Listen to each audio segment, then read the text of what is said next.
Good evening and welcome to the August 8th Old Bridge Township Council meeting. I'd like to call it to order. Please stand for a pledge of allegiance. Please remain standing for a moment of silence and for a prayer. I pledge allegiance to the flag of the United States of America and to the republic for which it stands, one nation, under God, indivisible, with liberty and justice for all.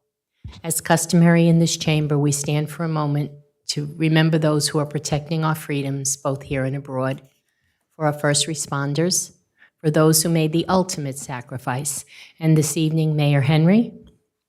Thank you, Council President. Tonight I have two individuals I would like to ask that we remain standing for. I would like to acknowledge the passing of Lieutenant Governor Sheila Oliver. Lieutenant Governor Oliver, as we all know, was a distinguished public servant with a career filled with accomplishments. She leaves behind a legacy of dedication, service, and an inspiration to so many, especially women. My interactions with the Lieutenant Governor were filled with kindness, caring, and she always conveyed the utmost respect for fellow elected officials. As we all drive around town, we see that the flags have been lowered to half-mast, and they will remain for 30 days. So I ask tonight that you please keep her family, her friends, and her constituents in your thoughts and your prayers. I would also like to acknowledge, in a moment of silence, and acknowledging the passing of longtime resident Jonathan Heilbrum. Mr. Heilbrum was a well-known and respected practicing attorney right here in Old Bridge. He was very active in many community organizations and frequently offered his professional services free of charge to help the nonprofit groups. And I must say, he was no stranger to this room. He spent unending hours in this room representing his clients and presenting to numerous board members as he was a land use attorney.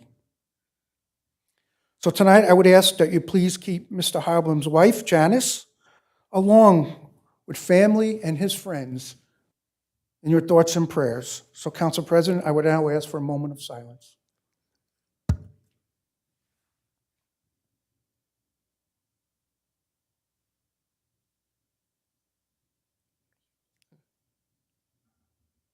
Is there another person who would like to speak? Yes, I'd like to also ask for a moment of silence for Clem Donatelli, the wife of Rocky Donatelli, who was the head of the road department for 54 years. She was a longtime employee of the Municipal Utility Authority, and also she worked on many elections. A moment of silence for Clem, please.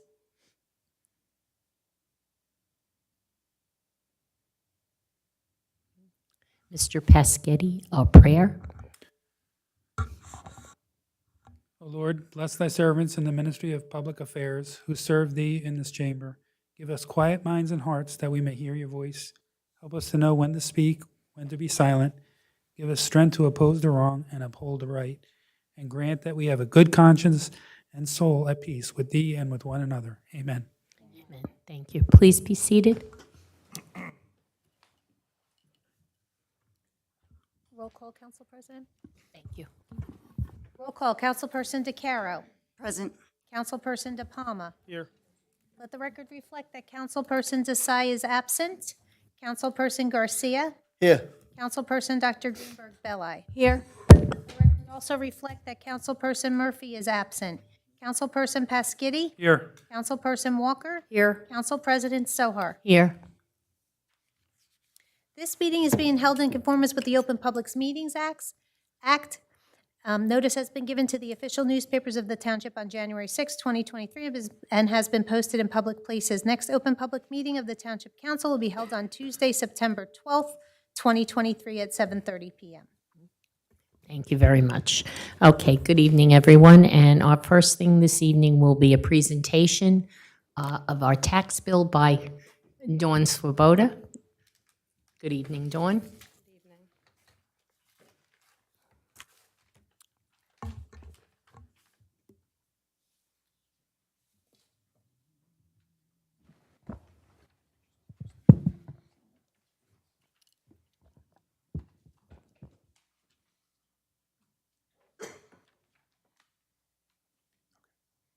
Thank you, Council. Good evening, Mayor. We were asked to provide a brief presentation about the tax bill. As you know, Dawn is at the window and received numerous inquiries of the taxes and where they are. We sent out a notice to all the residents with their tax bills, and it breaks down what the municipality charges and all the other taxing entities. And we've been talking forever, saying that the township must collect all the money and then distribute it to these other taxing entities. And it would be such a nice thing if they sent their own bills out, because we wouldn't be getting these questions. But there's a breakdown of where the taxes go that you pay when you come here and pay the township. And it's also duly noted that if we don't collect the taxes, we still have to pay the full amount to these taxing entities. So Dawn, if you would give a brief breakdown. This pie chart was sent to all our residents also, I believe. Yes. And it shows your tax dollar. That where it represents goes and your how it's one tax distributed. dollar, and where, if you want to use them as pennies, where every penny goes from your tax dollar. And then after this slide, we have another one to show the comparison of this year compared to last year, the taxing entities, and where the increases were and where the decrease was. So Dawn, if you would please take it away. Thank you, Dawn. Tax bills were mailed out a little late this year. We'll start with that. They were mailed out on July 26th. Not everybody asked, why are you sending them out late? We don't want to send them out late. Historically, we have to wait till the state passes their budget to certify state aid, and then they certify all the levies, municipal, county, fire districts, school, all that. It gets sent to the county tax administrator, and then the certified rates get sent to us, and then we can start the process of mailing out 21,000 tax bills. By statute, we do have to give 25 days from the date of mailing, so we did extend the due date just for the August quarter to August 21st. Normally, it's 10 days is the kind of automatic grace period that we approve every quarter.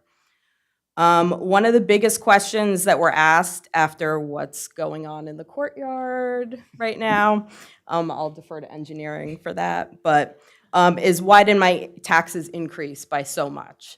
One thing that does go out with the tax bills is this letter. It's two-sided. The same pie chart that's up there and then going to be on the next slide is in this letter, along with, I think, valuable information, just general information about how to pay your taxes, when they're due, ways you can pay them, property tax relief programs, some brief information, and who to contact for more information on that. So as the mayor said, this is the total 2023 tax rate breakdown, where your taxes go. You see a similar pie chart when we do our budget presentations, but now this is based off of the final tax rates and levies. So the municipal rate is only 18%, and that's the only portion that the township officials and administration can control. That covers public safety, police, OEM, public works, roads, snow removal, parks and rec, code enforcement, community development, engineering planning, senior center, everything. And as the mayor stated, the township does collect for all taxing districts, and we have to pay to those districts 100% of their levy. So if we're only at a 99% collection rate, we're eating all of that, you know, for the people who did not pay, because we have to pay 100% of the levies to these entities. Obviously, the largest piece is the school at 57%. There's no way to get around it. I know other states, you get a break, you don't have to pay school taxes. In New Jersey, everybody has to pay it, whether you had kids in, you didn't, you're a senior. Again, not up to us. The next largest after the municipality is the county at 17%. So now they're almost at the same percentage as the municipality. And then fire district, there are 4 fire districts. They all vary in levy amounts and how many properties they serve. But the average is about 4% of your total tax rate. And then county open space and the library are 2% apiece. Okay, this slide, it shows the tax rate increase or decrease from 2022 to 2023. So obviously the highest percentages here are county open space tax and library tax. Both of those are kind of small. They're only 2% of the total rate. So while it's a large percentage, you'll see in the next slide, it's not a large dollar amount hit. The county is at 7.32%. They had a large increase this year. The school, it's only 1.58% in percentage-wise, but they're 57% of your total tax rate. But as we pointed out in the budget presentations, municipal tax decreased by 1.09%.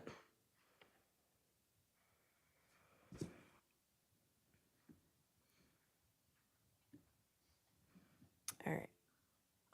Also, as we discuss in our budget presentations, we look every year at what the average assessed value is for a home in Old Bridge. This isn't including commercial, industrial, it's just strictly residential. And you have to remember, people look 155,000, that's way low. Our assessed value is only at about probably 36, 37% of what the market value is. So if you look, there's the first column is 2022, based on that rate, what the taxes would be on somebody assessed at 155,606, what their taxes were in 2023, and then what the difference was in each column. So again, we took an average of the fire district rates. Some of them went up quite a lot this year. Some of them had a very minimal tax increase, but this is just the average. So overall, the taxes went up $222.52 on this average parcel.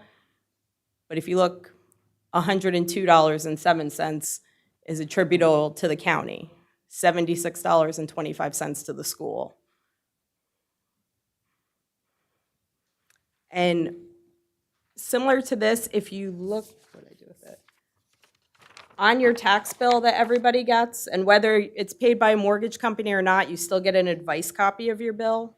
That's why, so you can look at these things. On the left-hand side, it does give the same breakdown that's up here with all the different taxing districts, what their rate is, and what the total tax amount is. So if you have last year's, you could do a similar comparison on what for your specific property. And I believe that's it for now. Does anybody have any questions? Questions? No, I have a statement. Okay, well, comments we'll get to, but do you have a question about this? On the library tax, is that like mandated from somewhere? Is it, Yes. It's mandated by the state. We have asked in the past that if the library agreed, could we lower that amount?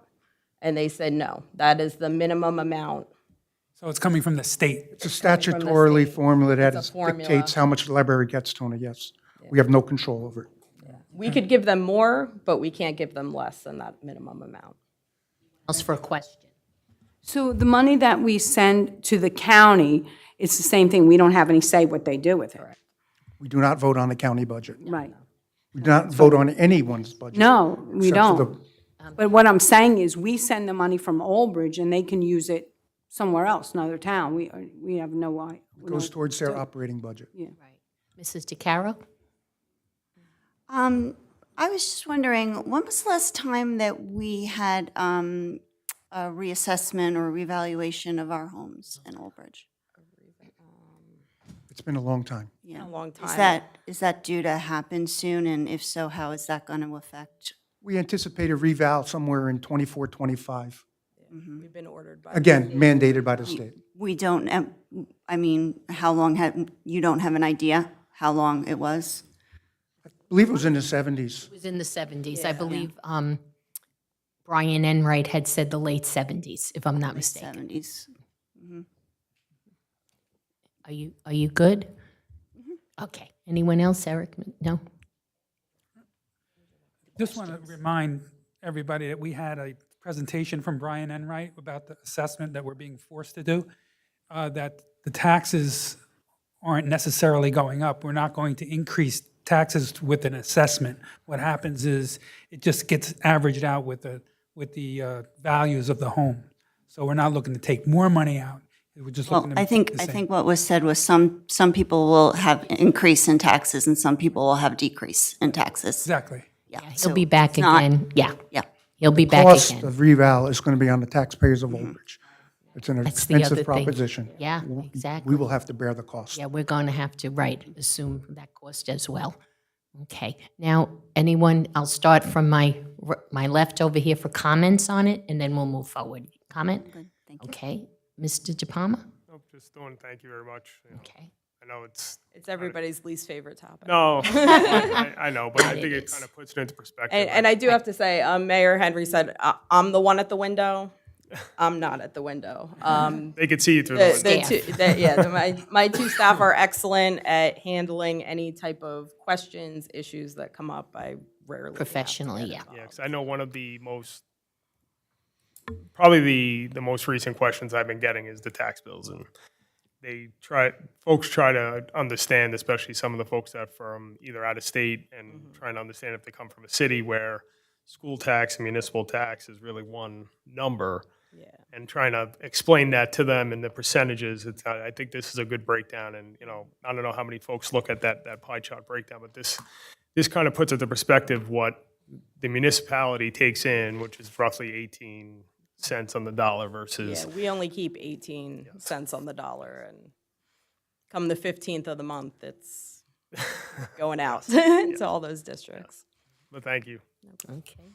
I'll start over here. Mrs. Walker, do you have anything you would like to say? Thank you for this presentation. I think we needed it. Even though it went out with the tax bills, I don't think people really look at it and understand that, because everyone thinks since we do send the bills out, like the mayor said, people blame us for tax increases.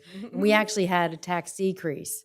So as you can see, 18 cents on a dollar comes to municipality, 17 cents goes to the county, which is almost the same amount of money. And I think of all the services that we provide for 18 cents on a dollar, and I don't see us getting back, what did we send, about 57 million to the county in a year? 35 million. 35 million? Was their levy this year. So 35 million. Well, for county, another And then the 12. 3 million for open Yes, space. yes, So total. it's, yeah. Yeah. I mean, I just don't see us getting back that much money. It's just another layer of government. I feel if we had that money, we could do so much more with it. But I wish there was some way that the other entities could send the tax bills out instead of us, but the state doesn't allow it because unfortunately, we're getting the blame for something that, we didn't do. So I hope that people pay attention about the pie chart. And just once again, thank you for presenting this tonight. Yes, thank you once again for your presentation and explaining this. And as we're all aware, we get a lot of phone calls, comments, and everything that the taxes are going up. And yes, they are going up, but it is unfortunate you take the time to put this explanation in and people don't understand the breakdown. That's why coming here and explaining it is so important. But I think really what is very, very important is to think that in spite of COVID, in spite of inflation, and the state really not increasing state aid to Old Bridge, we've done phenomenal to go down 1.09%. And people say, oh, that's not much. It's better than going up. And so I really want to compliment that this administration council has been good stewards of the money. We understand this. This makes it very transparent for everyone. And at the same time with the state, it's very frustrating that they continue continue to take money away from our schools, state aid from the schools. There's no reason for that. I know how much they gave to surrounding towns. Anyone could look it up. Why we are, demonized, I have no idea. But without increase in state aid, I don't know where we're going with this. When you think that, the state budget just came out, $54 billion, and to think that we're even giving, money to a foreign country, it's a little crazy, but I don't want to go down that path. And as we talked about mandates, yes, the library board, is a mandate, and in spite of that, they also put different mandates on us that are non-funded. I've talked about it also what they do with the MUA, state mandates, but they're not funded, and that takes away from the budget, and that's why rates go up, and that's why taxes go up. But I think you've done very well, and actually I looked over the history, actually since the 12 years that you've been mayor, and to think in 12 years, the municipal rate, there are several years that it didn't go up at all, it was flat, it's gone down, and for 12 years, it only went up 7.42% in 12 years. Over those 12-year period, compared to different entities where the library board went up 31%. The county rate went up 37 and a third. The county open space, 37 and 3/4. The school board, 21 and a half. And so it puts a lot of strain on us. And then when you think, we spend the money sending out the bills, there's a cost to that. And then there's a cost with our employees collecting the money and doing the work with it. So compliments on a good job, and we hope to continue to stabilize taxes in this town. And I think the rating agencies agrees with us by giving us a AA+ rating. Thank you very much. Thank you, council, and thank you for doing your part when it comes to keeping taxes in check, municipal taxes. Thank you for the support of the budget and support of the administration. We've proven it can be done. It's not a... You got to work at it, you're right, you got to work on it. Thank Mr. you. Garcia? Okay, Mr. Pescetti. Yes, thank you. I just want to thank you. And I agree with everything that Dr. Greenberg just said. You guys are doing a phenomenal job. Kudos to your whole department and to the mayor and the whole administration. Thank you very much. Okay, Dawn, thank you very much again, Mayor. I think it was a great presentation. I think it was necessary because, again, social media, I'm not really a social media, but obviously on social media there was quite a bit of chatter. And if you have, questions as far as the county is concerned, then you should go to a commissioner meeting. They're up in New Brunswick, and you can ask the questions as to what is going on up there in terms of the increases in our taxes. I would love to have someone come here, and give us a breakdown as we do with Dawn, because I think people have the right to ask the questions. So if you are interested in going up to the commissioners, by all means, go up and ask your questions. Everybody has a right to ask. So thank you again for a really good presentation. Okay, next we'll be doing public hearings. We are going to switch it up. Oh, I'm sorry, appointment. I'm sorry, I apologize.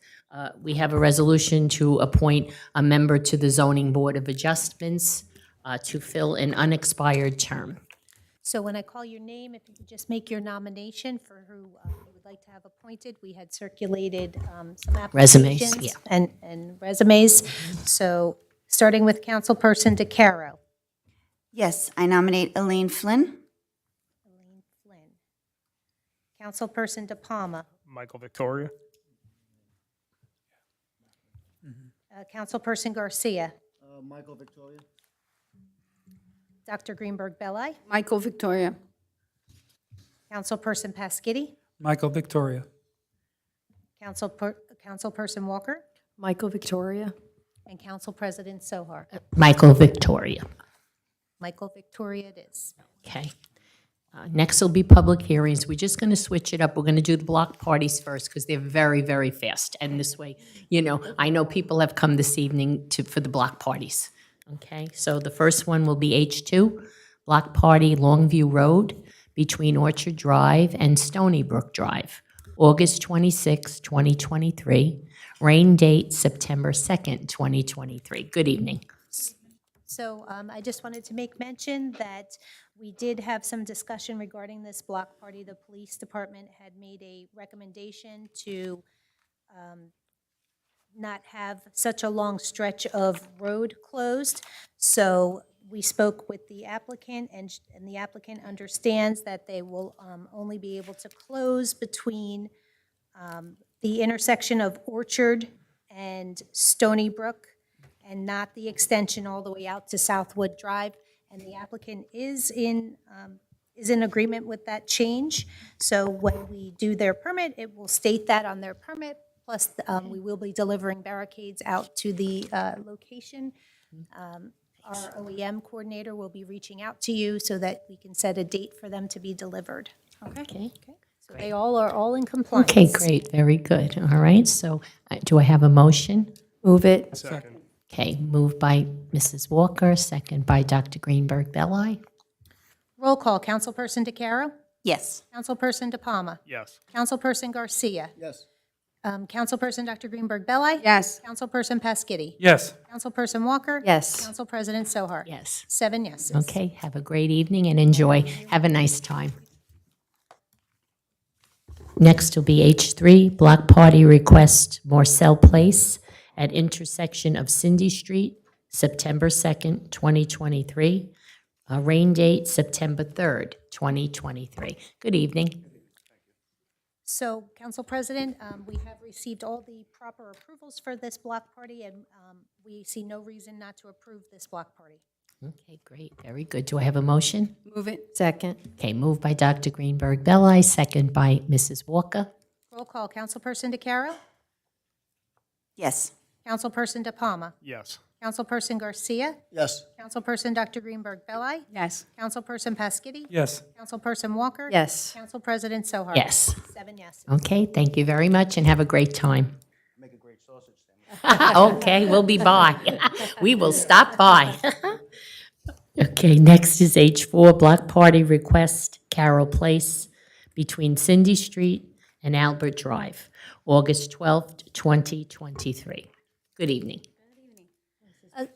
I like your shirt. Council President, Cute, it really is cute. I teach preschool, so. and Perfect. we could wear that to Listen, on I the have a way little to one, do it. very nice. again, Council President, this application has received all its proper approvals, and we see no reason to deny this request. Okay, do I have a motion? Move it. Okay, Second. moved by Mrs. Walker, second by Dr. Greenberg Belli. Roll call, Councilperson DeCaro? Yes. Councilperson DePalma? Yes. Councilperson Garcia? Yes. Councilperson Dr. Greenberg Belli? Yes. Councilperson Pasquitti? Yes. Councilperson Walker? Yes. Council President Sohar? Yes. 7 yeses. Okay, thank you very much for coming. Have a great time, enjoy. We'll be by 2 now. Yeah, please, come on down. It's a great time. What? Okay, next is H1, performance bond reduction, K. Hovnanian at Old Bridge 2 LLC, Block 7124, lots 1 through 34, and Block 7125, lots 1 through 36, application number 54-17P. Good evening, Mr. Klauser.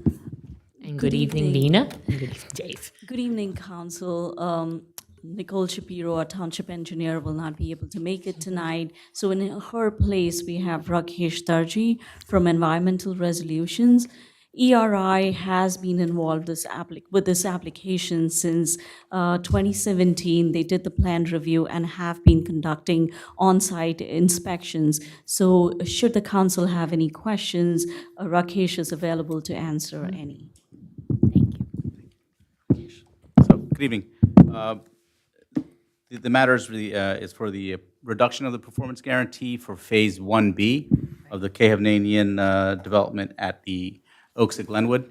The single-family portion is what K. Hovnanian is developing. It's a total of 255 homes. Phase 1B is actually 68 units, which the improvements have been constructed. There's actually a few homes that are already under construction. The performance guarantee originally was roughly $2 million. 1.8 million of which, 1,781,000 of which was a performance bond, a bond, and 197,000 cash. Majority of the improvements have been constructed, and our office did, like Vina said, our office did the inspections during construction, and we also did a site visit to evaluate the bond reduction request, and we issued a recommendation last week.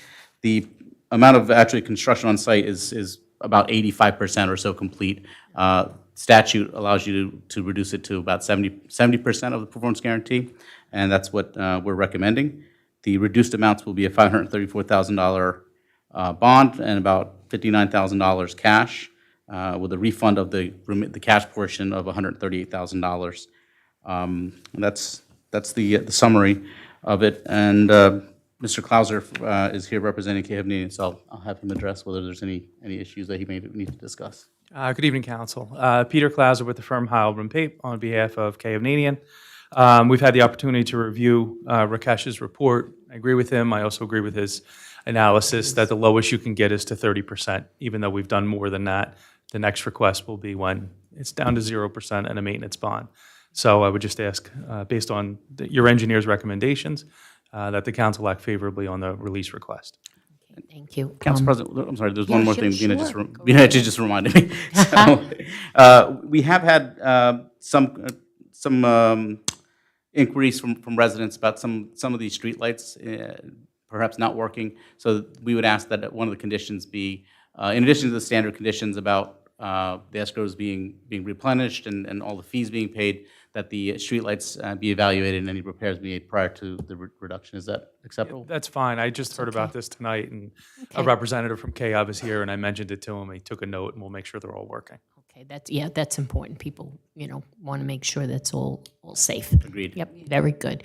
Okay, I'm going to open it up to the public first. Is there anyone in the public who wishes to be heard on this? Seeing no hands, I will close public. I will go to council. Yes? No? Okay, anyone? Okay. Just so those lights are taken care of. Yeah, that's important. Okay, seeing no hands, then I will ask for a motion. Move it. Okay, moved by Mr. De Palma. Do I have a second? Second. Second by Mr. Pescitti.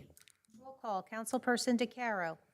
Yes. Councilperson De Palma. Yes. Councilperson Garcia. Yes. Councilperson Dr. Greenberg Belli. Yes. Councilperson Pescitti. Yes. Council Vice President Walker. Yes. And Council President Sohar. Yes. 7 yeses. Okay. Thank you very much. Yeah, I'm sure tonight was a little for you. Have a good evening. It was nice to hear what the mayor had to say. Yes, it was. It was very, and very true.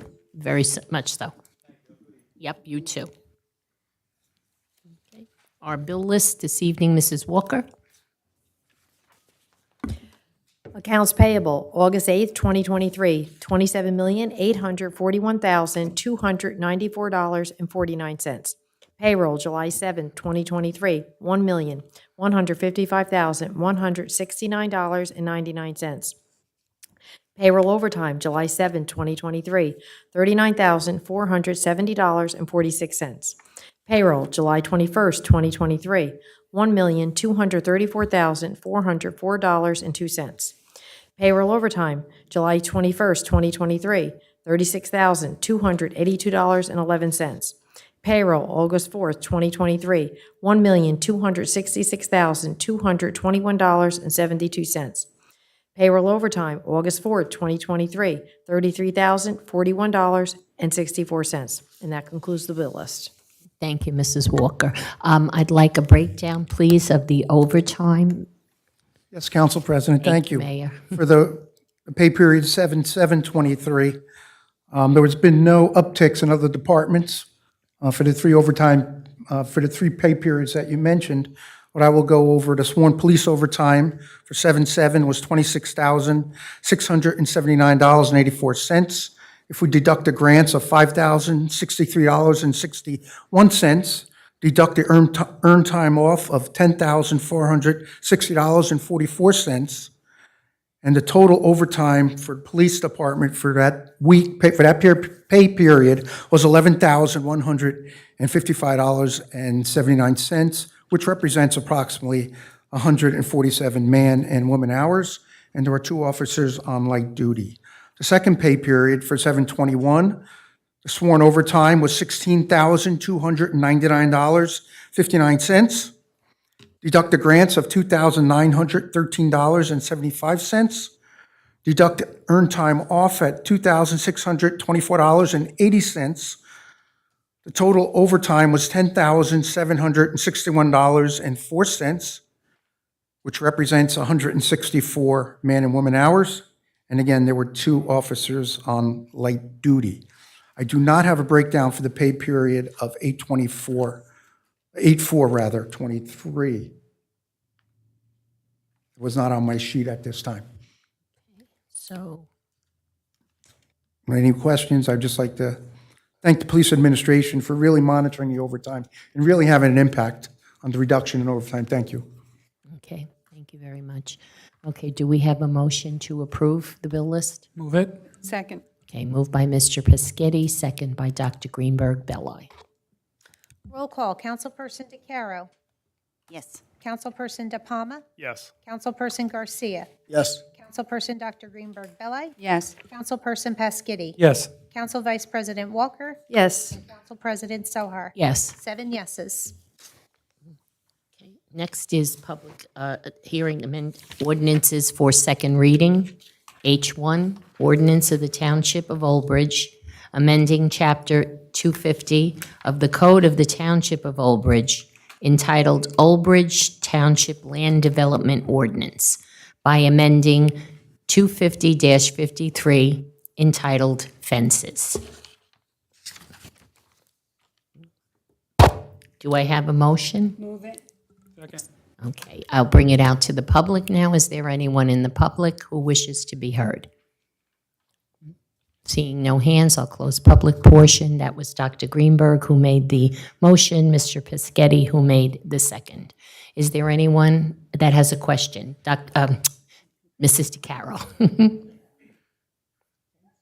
Yes, thank you. And I know, this was up before us before it's a second reading, but can I just get clarification one more time about the reason why it's a 4-foot fence in the front of the house as opposed to the 6-foot fence? Just curious, just so I know how Sure. to answer that question. Okay,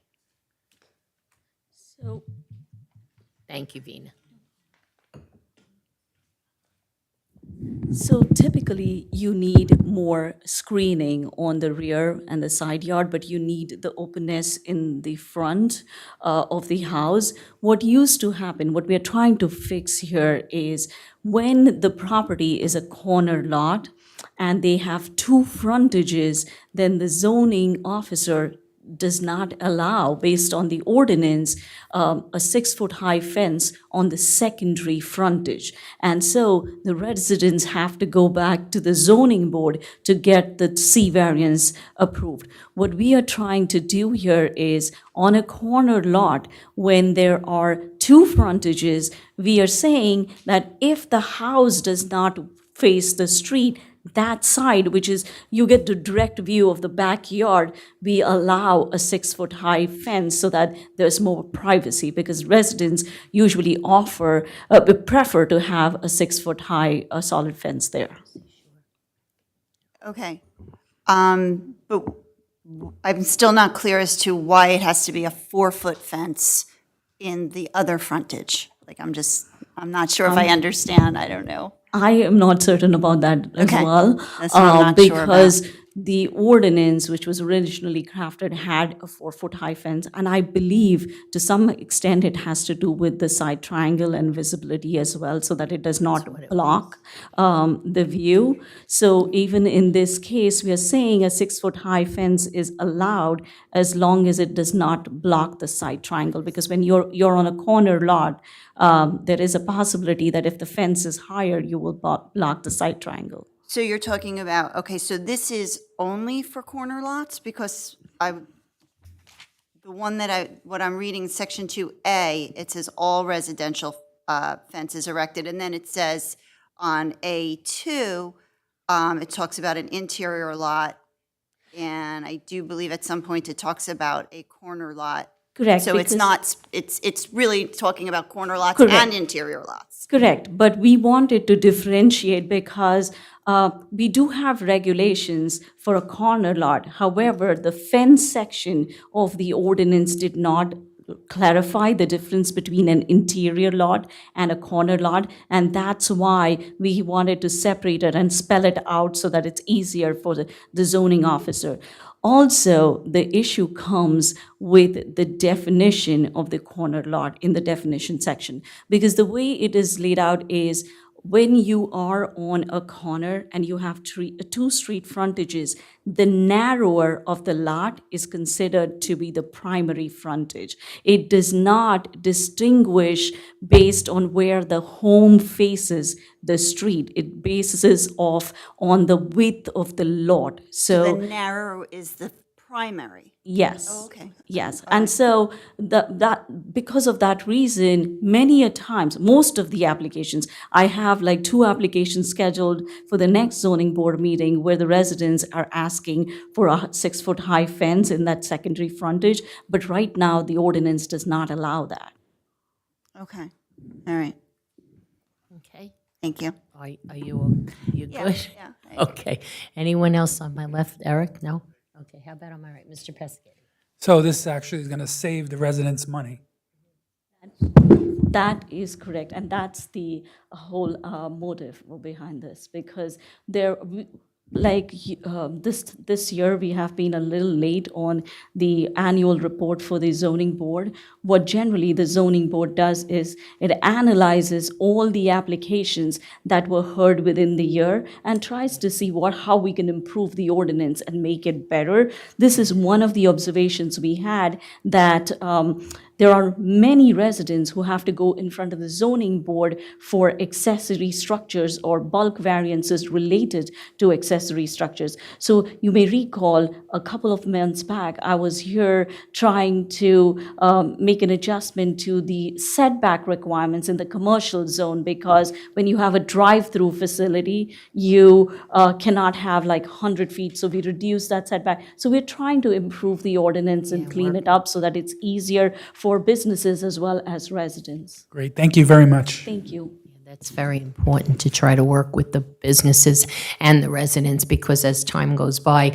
we hear a lot of things, people coming and telling us different, problems and issues. And I think by trying to be proactive and look at it and decide maybe where we could do things that might make it easier is a very, very good point. Thank you very much. Mrs. Walker.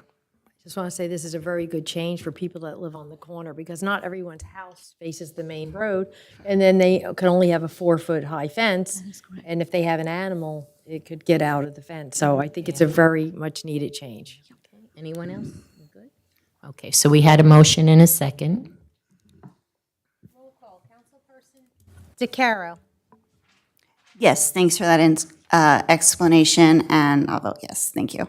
Councilperson De Palma. Yes. Councilperson Garcia. Yes. Councilperson Dr. Greenberg Belli. Yes. Councilperson Paskiddy. Yes. Council Vice President Walker. Yes. Council President Sohar. Yes. 7 yeses. Thank you, Vina, for that explanation. Very appreciated. Okay, we don't have ordinances for first reading. We're on to the consent agenda. I would like to get a motion in a second, and then I'll bring it back for separation. Move it. Second?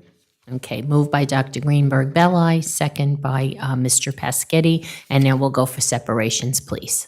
Councilperson DeCaro, any items for separation? Yes, C12? C12. Councilperson De Palma. No, thank you. Councilperson Garcia, any items for separation? None, thank you. Councilperson Dr. Greenberg Belli. 6, I just have a question. C6. Yep, C6. Councilperson Paskiddy. No separations, thank you. Council Vice President Walker. No, thank you. And Council President Sohar. No, thank you. We'll vote on the balance, please. Okay, roll call on the balance of the consent agenda with C12 and C6 removed. Councilperson DeCaro. Yes. Councilperson De Palma. Yes. Councilperson Garcia. Yes. Councilperson Dr. Greenberg Belli. Yes. Councilperson Paskiddy. Yes. Council Vice President Walker. Yes. Council President Sohar. Yes. 7 yeses on the balance of the consent. Okay. Next will be C6, Dr. Greenberg. Yes, thank you. I just had a question. I thought the LoSAP was done every year. Yes, the LoSAP is supposed to be done every year. Sometimes we have a little bit of trouble getting submissions from the volunteers. Entities. They have to certify their list to me, and I then send that information out. So when they certify their list, I then have to, when they certify it, they have to give me a percentage and a dollar amount associated based on our ordinance. Sometimes we don't get those submissions. There's not, like, there's a deadline that they should get, and it should be annually, right? It should be done annually, yes. Okay. But we had 2019 for one and 2022, which would have been the current, so that's the current one for this year. But we only got one submission from one of the entities. Thank you for explaining that. Is there a penalty for being late like that? No. There's no time limit. There's no time, there's no real time limit. So it creates a backlog if we don't. I think there should be, because what if they go 10 years out? Where's the money going to come from? Right? Like, Could create a problem. I thought it had to be done yearly. Yeah, it's supposed to be. with a certain time frame, right? Right. Yeah. Because like she I said, know 10 the fire years. districts are been- self-funding. Yeah, this has been an ongoing, this is not the first year. I mean, it's the first year I've had, actually the second year that I've had to deal with it, but prior, it's been the same recurring issue. So maybe we should take a look at the ordinance. But is it ordinance or is it state? Well, we have an ordinance that dictates how the percentages are how we get to those percentages, the formula.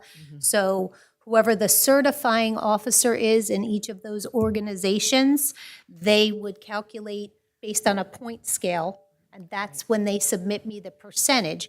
So we have some that'll submit me the percentage, but they have to give us the dollar amount based on the percentage also, or the company that we have that processes our payments, they'll say, okay, well, this is unacceptable. You gave me the percentage, but we need the dollar amount. And that's what happened with Red and White from last year. So they did their submissions, but they didn't give me the dollar amounts. They only gave me the percentages. So when I sent that to Lincoln Financial, who is the company that handles all those payments, they said, no, this is unacceptable. So then I had to go back to them and say, you got to give me the dollar amounts. Then we realized 2019 was left off, so 2019, and I got them to certify 2022. So now they're caught up? Yes. Now they're asking questions about prior years, even before that. So now they want me to go back and try and see what the submissions were for 16, 17, 18. So I don't,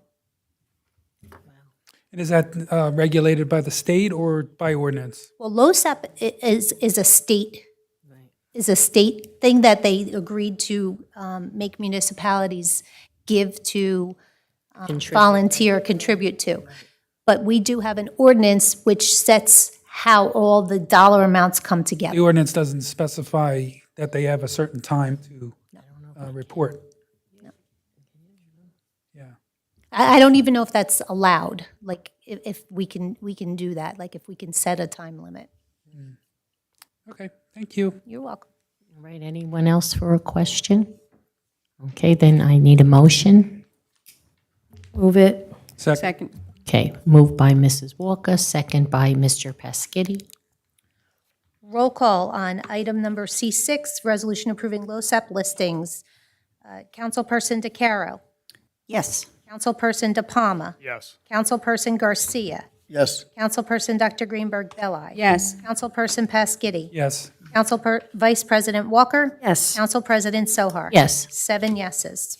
Next will be C12. Mrs. DeCaro? Thank you.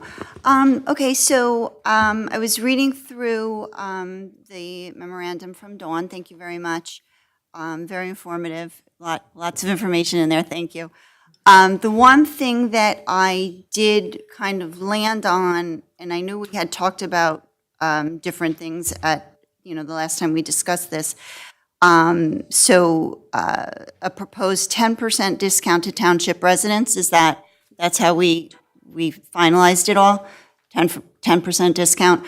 What I'm wondering is if I don't see anything in here about, discounts to seniors or veterans. Was that anything that was put in the RFP? I don't remember. I feel like we talked about that last time, but I honestly don't remember. Good evening again. Yes, I know it was talked about at previous council meetings, I believe the June 13th one. Yeah. The RFP did not include what fees would be charged. So is that once this RFP gets, if it gets accepted, will we have still control over the fees, or is it just a flat 10% that we're agreeing on in this memorandum? Well, I'm not sure where you're seeing 10. It's a few paragraphs in. 1, 2, 3, 4, 5. Page 2. Yeah, page 2. Thank you.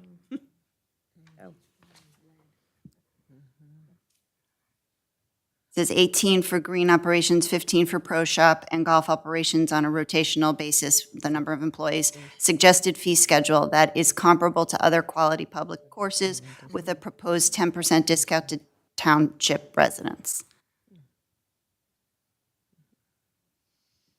Okay. Yes, I don't think I wish Mark was here. I don't think the final fee schedule has been decided on, but that was what was proposed in their RFP. I guess my question is, once we agree to this, is it now the ball in their court with setting the actual fee numbers? And those, that's what I'm concerned about. That's what I don't, Councilperson, I believe that once they're awarded this, that they would control, certainly we would have input into that, but it would be their management discretion to do any additional percentages for, let's say, this veterans or whatever the case may be. But it's certainly something that we could speak to the management company about. okay. So, all right. I'm just uncomfortable just leaving it up to them, that's all. I would have liked to have seen a little bit more language in the proposal to specify, our residents, and seniors and veterans. So that's all. I just wanted to, so there is no language about seniors and veterans, that's all I wanted to clarify. Not in this, there's not, no. Okay. Okay, is there anyone else that wants to comment on this? Good? Anyone else? Yes, Mr. De Palma. I believe when we had discussion with Mr. Gersberg, I believe he said he was going to follow the schedules that are within the county. And the county does have multiple tiers. They're going to miss. Seniors, if I remember correctly, it's like seniors, active military, and under 17 is a rate, and then it goes to county, state, and then out of state. And then this would just be an additional discount for Yeah, for Old Bridge. for the Old Bridge residents as well. So I believe that, I don't know if it was the planning board or if it was in conversations maybe here. He said he was going to tier It was it a planning board. the same way that the county was going to do it, but with the addition of a discount for Old Bridge residents, if I'm not mistaken. You've been in a lot of meetings. A little too many meetings of those, but yes. I'd just like to see that in writing somewhere. I believe that, I feel funny voting for something without seeing that in writing. Do you know what I mean? That's all. Okay, all right. So anyone else comment, question? Okay. All right, so if not, I'll ask for a motion. Move it. Second. Moved by Dr. Greenberg Belli, second by Mr. De Palma. Roll call. Councilperson DeCaro. I think it's a great proposal, but for the reason that I don't see that language, I'm going to vote no. Thank you. Councilperson De Palma. Yes. Councilperson Garcia. Yes. Councilperson Dr. Greenberg Belli. Yes. Councilperson Pasquini. Yes, we don't set the rates. Council Vice President Walker. Yes. And Council President Sohar. Yes. 6 yeses, 1 no. Okay. All right. Next will be report of the township clerk. I have no report, Council President. Okay. Attorney report. I just, Mr. Skiddy, I will look into that LoSAP on a state level, and I'll update you at the next meeting. Okay. Or as soon as I find out, I'll give you a shout on that. Thank you. All right? All right, thank you very much. Next will be administrative report. Thank you, Council President. Mr. I'm a little Mayor. rusty, please bear with me. Haven't done this in a while. It's always great information to get out there. Item number 1, third quarter tax payments. As we had heard, the third quarter tax payment grace period has been extended to August 21st. The Township Division of Tax Collection will be open on Monday through Friday from 8 a.m. to 5 p.m. during the third quarter tax collection period. The tax office will also be open from 9 a.m. to 1 p.m. on Saturday, August 12th, and from 8 a.m. to 7 p.m. on Monday, August 21st. The last day to pay taxes without interest and penalties is August 21st. Payments received after this date will accrue interest back to the statutory due date of August 1st. For homeowners who are in the automatic withdrawal program, your taxes will be withdrawn on or about August 15th. For additional information, residents should contact the Division of Tax Collection at 732-721-5600, extension 2999. Item number 2, appropriations approval by committee for the Old Bridge Township Police Technology upgrades. The Old Bridge Township Police Department and the town submitted an application in March of 2023 for inclusion in the fiscal year 2024 Congressional Direct Spending Bill in the amount of $1,302,000 for the Old Bridge Township Police Department technology upgrades. The proposed project consists of the purchase of new technology equipment, including a new 911 console and other devices that will enhance the township's emergency response time and allow direct communications with other emergency agencies. My office in Old Bridge Township received notification at the end of July that there is support for full funding of this bill, and which now has been approved at the committee level and is advancing to the full Senate for inclusion and approval of the final bill. So we're very hopeful that monies will be coming to Old Bridge. Item number 3, the New Jersey State Highway Route 34 bridge over former Brickyard Road. And this is a history lesson. I'm sure people don't even know that there is a bridge there. A pre-construction meeting was held on July 13th, 2023, with the NJDOT, their design engineers and contractor, and local officials to provide advance notification of the start of the construction for the removal of the Route 34 bridge over former Brickyard Road, located between New Jersey State Highway Route 9 and Perrine Road. Construction work is anticipated to start late summer. For further information will be provided on the Old Bridge Township website and all social media as it becomes available. Item number 4, an update on the Mamino Park synthetic turf athletic fields. Precise Construction Incorporated began construction of 3 synthetic ball fields in the spring of 2023. The scope of work for this project includes construction of a proposed parking lot with site lighting, public sidewalks, curb ramps to comply with current ADA requirements, stormwater inlets, piping, stormwater management facility, concrete walking paths, landscaping, and the construction of 3 ball fields consisting of 1 synthetic illuminated baseball field and 2 synthetic turf illuminated softball fields. All fields will contain fencing, digital scoreboards, dugouts, backstops, foul poles, portable pitcher's mounds, removable bases, permanent home plate, bleachers. All fields will contain perimeter drainage piping, concrete curbing, and all the appropriate construction that goes along with the construction of a baseball field. The construction is anticipated to take 240 calendar days. Funding for this project is provided by the federal appropriations in fiscal year 2020. Construction progress photos can be found on www.oldbridge.com/projects. The biggest question that we hear, the municipal complex courtyard reconstruction. Besides construction is continuing with reconstruction of the central area of the municipal courtyard with access to all buildings maintained at all times. A portion of the main parking lot, visitor parking area, is being used as a staging area for construction material and equipment. The duration of the construction is anticipated to take 90 calendar days. Residents are encouraged to use the township's online permit application and payment portals and proceed with caution when visiting the municipal complex.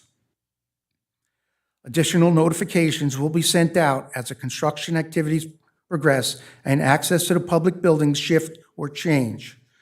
Appropriate signage has been placed in the courtyard to direct pedestrian traffic. Please call the Old Bridge Township Engineering Department at 732-721-5600, extension 2302, should you have any questions. It's really coming along nice, council, and it's going to look great when it's all done. I think there were some pictures when we first came in of the rendering, what it's going to look like when it takes care, when it's finished. This Saturday, our annual Saltwater Day will take place this Saturday, August 12th, from 2 p.m. to 10 p.m. Please join us for arts, crafts, vendors, rides, entertainment, food, and fireworks. Live music will be played throughout the day. For our 21 and older guests, the Lawrence Harbor Fire Department will be hosting a beer garden. Proof of age will be required. This event will take place rain or shine. For more information on parking and to take advantage of the shuttle service that will be provided, please click on the link from our homepage at oldbridge.com. Paint and Bulb Day. The next Paint and Fluorescent Bulb Day will take place on Saturday, August 12th, from 8 a.m. to 12 p.m. Residents can drop off paint cans, stains, varnishes, spray paint, fluorescent bulbs, and more. Visit oldbridge.com/recycling for the full list of accepted items, and please take advantage of the service. Item number 9, the first annual Old Bridge National Night Out. The police department and myself would like to thank everyone who joined us in celebrating their first annual National Night Out on August 1st. I would also like to thank the EMS squads, OEM, and DPW for partaking in this special event. The police department appreciates your support in making this event a huge success. We look forward to next year's National Night Out, and I would like to say that anyone who attended, I believe, had a great time, and I believe everyone appreciated the opportunity to get up and close and personal with our police department and see all the new equipment. I missed one. Number 8, on Saturday, September 16th, 2023, Mayor Henry's Clean Team will be cleaning up the local beaches and waterfronts as part of the International Coastal Cleanup Day. If any nonprofit organization are interested in volunteering, please visit oldbridge.com/clean team. Council, I believe that concludes the administrative report. I will take any questions if I got through it. Thank you. Anyone have a Yeah, question? they give me the long one. Mayor Henry? No? Okay. Anybody comment, question? Okay, if not, I'll take a motion to accept. Move it. Second? Thank you. Okay, moved by Dr. Greenberg Belli, second by Mr. Paschetti. On acceptance of the report, Councilperson DeCaro, Yes. Councilperson De Palma, Yes. Councilperson Garcia, Yes. Councilperson Dr. Greenberg Belli, Yes. Councilperson Paschetti, Yes. Council Vice President Walker, Yes. Council President Sohar. Yes. 7 yes. Okay, thank you, Mayor. Next will be public comment on any subject matter for a maximum period of 3 minutes. The public comment portion of our meeting is to allow the public to bring to the council's attention their concerns or comments. This section is open for any topic or items in the consent agenda. In accordance with NJSA 10:4-12A and the Old Bridge Rules of Council, the council asks the public to limit their comments to 3 minutes or less. Only one member of the public shall approach to speak to the council at a time. The council will respect the public's time by refraining from any comment until the speaker is finished with their allotted time. It should be further noted that a public comment portion of our meeting is not structured as a question and answer. If a member of the public has questions they seek answers to, an appointment can be made with the corresponding department's office during regular business hours. The township clerk will regulate the time during the comment portion of our meeting. And we also ask that when you come up, that you please do not give your name and address, just whether or not you're an Old Bridge resident. New laws. Okay, good evening. Sir?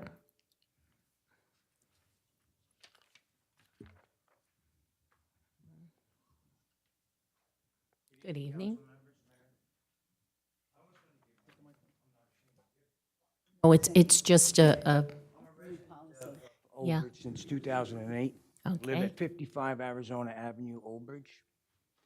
I'm here today to bring to the attention of the mayor Okay. and the council of the unsafe, unacceptable, and deplorable conditions at Rocky Creek Estates and Winding Brook Estates, which is right off 516 where I live. And those areas of unsafe and unacceptable conditions are all on Old Bridge Township property. There's property inside both Winding Brook Estates and Rocky Creek Estates are there unsafe. There's 5 retention basins in that area, in both of those communities. Can anybody tell me why they're fenced in? Well, it's not a question and answer, but we will take all your information, and then we'll have someone reach out to you and give you the answers that you're looking for. I know I only have 3 minutes. No, but that's I've why. been trying to reach out to the Public Works Director, Casey, his name is. He refuses to call me back. And that's why I'm sitting here before the mayor and you council people right now. There's 5 retention basins there. 3 of them are fenced in. The 3 that are fenced in, the gates are broken, the fence are missing, and it's a playground for kids in the neighborhood in terms of riding their dirt bikes and their 4-wheelers. Continuously in the neighborhood, I would think or assume, which I shouldn't, that they're the ones responsible for knocking down these fences and knocking down the gates. In addition to these gates being open, young children are in the neighborhood. I would think that's a liability and a lawsuit waiting to happen. Street signs. 4 months ago, a street sign, Colorado and Palomino, was knocked down. That's 4 months ago. About a month after it was knocked down, it was taken away, the pole and the street sign itself.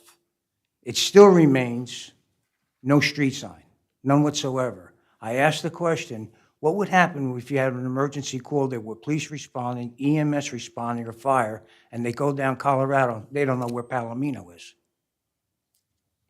I would think that's pretty unsafe, in my opinion.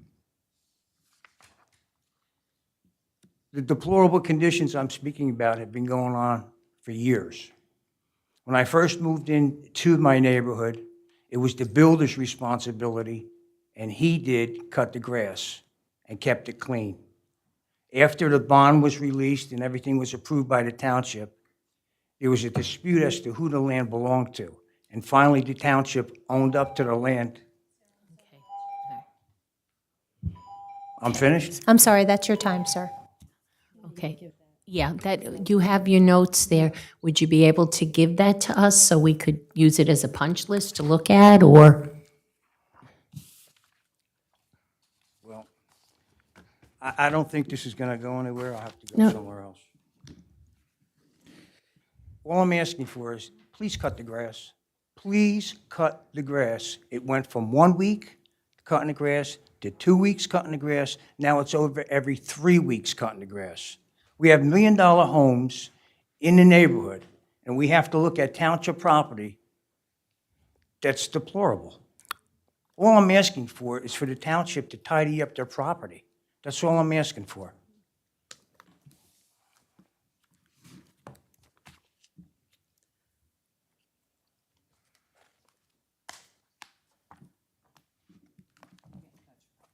Yeah, thank you. I guess no Yeah, that's why we wanted your notes and things. Right, right, right.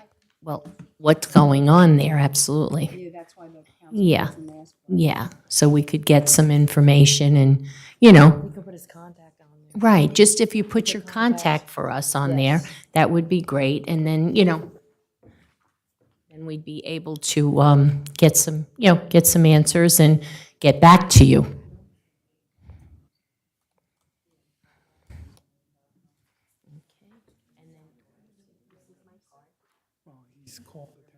Council President, just like on the consent agenda, item 1C1, I believe, is an investment in those properties, Casey, if I'm not mistaken.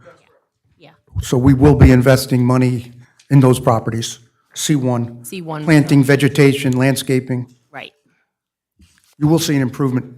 yes. Mr. Mayor, with all due respect, that's in addition to it, but just keep up the property, that's your property, the responsibility of you to cut. Well, thank you very much for bringing this to our attention. I would like to mention something that the Shade Tree Commission is where yeah. they. Excuse me. What happens is. Gentlemen, Sorry, I just want to explain something. I'm one on the thing Shade quick, Tree because we're Commission. not I just doing want to explain question to and you. answer. Hi, Joe. I'm Anita. So we recognize we do recognize the problem, and that's what happens. We try to get open space when we get from developments.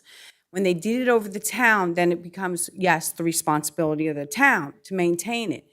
Because of those areas in the detention areas, the Shade Tree Commissions thought the best resolution to do is to do planting of trees in there. That would help with the water runoff, the drainage, and then it won't have to be cut all the time. It will be a treed area. So that's what they're looking into. And with all due respect, there's never been any water in any of those retention basins. Well, that's good, but that's what the Shade Tree wants to do, plantings there. One other thing, which is deplorable, you have 3-4 foot high weeds growing between the street and the curbside.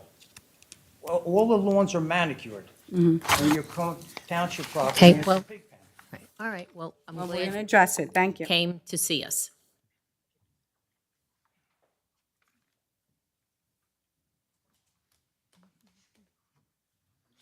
I'm just waiting.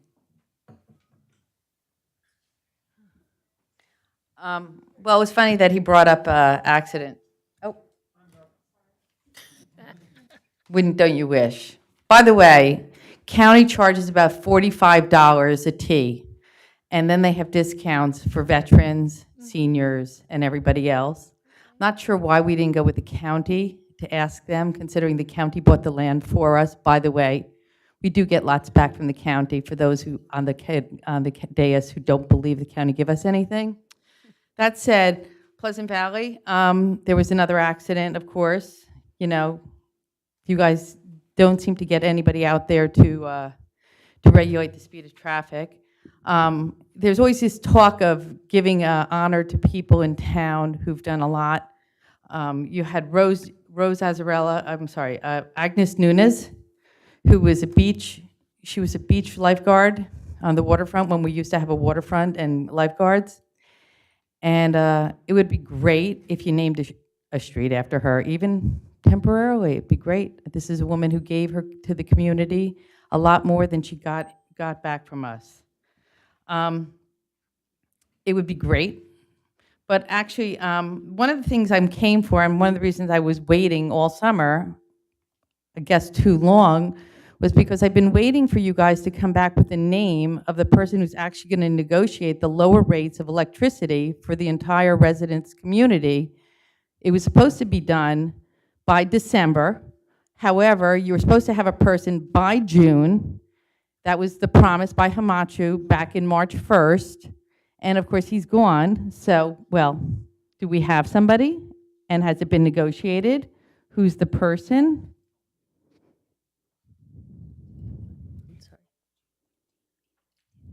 I believe that was on last month's agenda. The council awarded a firm.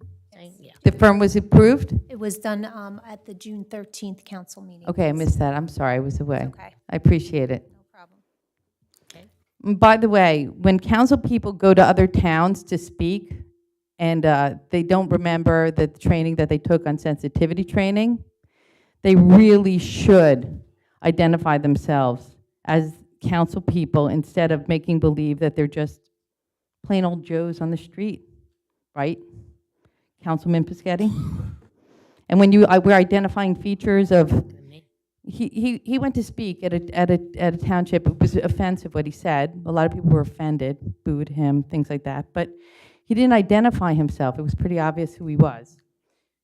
Anyway, that's really it. Thank you for the answer.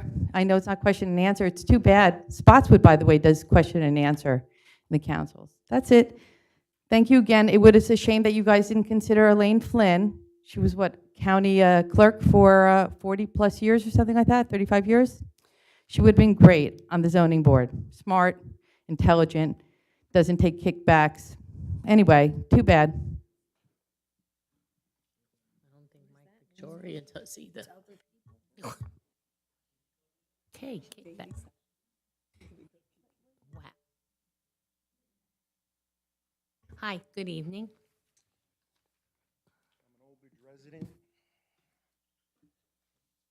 I'm here tonight in reference to an ordinance that was just amended, 527-5. It's in regards to towing, where the purpose of the ordinance amendment was to reduce the cost and travel time of residents, but you put a stipulation in for a lot higher mileage for outside the town. It contradicts what you're actually trying to do, the purpose of it. You're actually doing the opposite. It says the purpose is to protect against excessive travel time, distance, and cost to the public for recovery of vehicles towed in the Township of Old Bridge. You made it 15 miles. You just did the opposite of what you were asking to do. Secondly, it's doing a disservice to the residents of Old Bridge because they got to travel 15 miles to get their cars if they get impounded or towed to collect belongings. The most important thing is the disservice to the men and women of the Old Bridge Police Department who are going to sit on the highway longer waiting to have a tow truck arrive, creating secondary accidents and everything else. I mean, I don't know how this council read this and approved this because it contradicts what it says. Okay, I spoke to the traffic department. They didn't know nothing about it. They weren't aware of it. I actually had to email it to them. So I'm not looking for answers tonight, but if somebody can get in touch with me and tell me, because it's doing the opposite of what you're asking, and it does not make sense. Sir, I'll respond to that since I was involved in drafting it with the chief of police.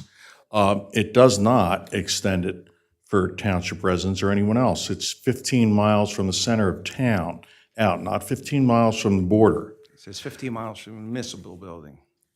That's correct. Okay. So it's 15 miles from here, and that was decided in conference with the chief of police based on what we were trying to accomplish. Okay. So it does actually do what we wanted to do. And that was to avoid to have towers from anywhere outside. We used to have, the way it was before, we had designation that you had to have a storage facility in town. Yes. Okay, that's improper, okay? That would not stand up if it was contested, all right? Because there's case law right on point. So we had to come up with another way to do that, and the way to do that is to use mileage. So that's what we did. And all of the, what it's gonna do though is probably in the future we'll have more towers that wanna be involved. But there's nothing we can do to control that. Okay, first of all, as a municipality, you can control it, because New Jersey, sir, I know the lawyer you spoke to, because he represents me as well. That's fine. Okay? But you New can't. Jersey does not, New Jersey allows the municipalities to set their own rates and sets their own rules and regulations. To set rates, yes. But for us to limit who can tow, there has to be a reasonable, let's just say reason, okay, for us to put limits. Now, we could have put 20 miles in, but that wouldn't accomplish what we're trying to do. So I understand that, but you could also did it by response time as well. that's monitored. We have that in the statute. So the police department monitors that. If somebody doesn't respond within a certain time frame, the police department tracks that, and they get I believe, at least 2 warnings. The chief's here, he can answer better.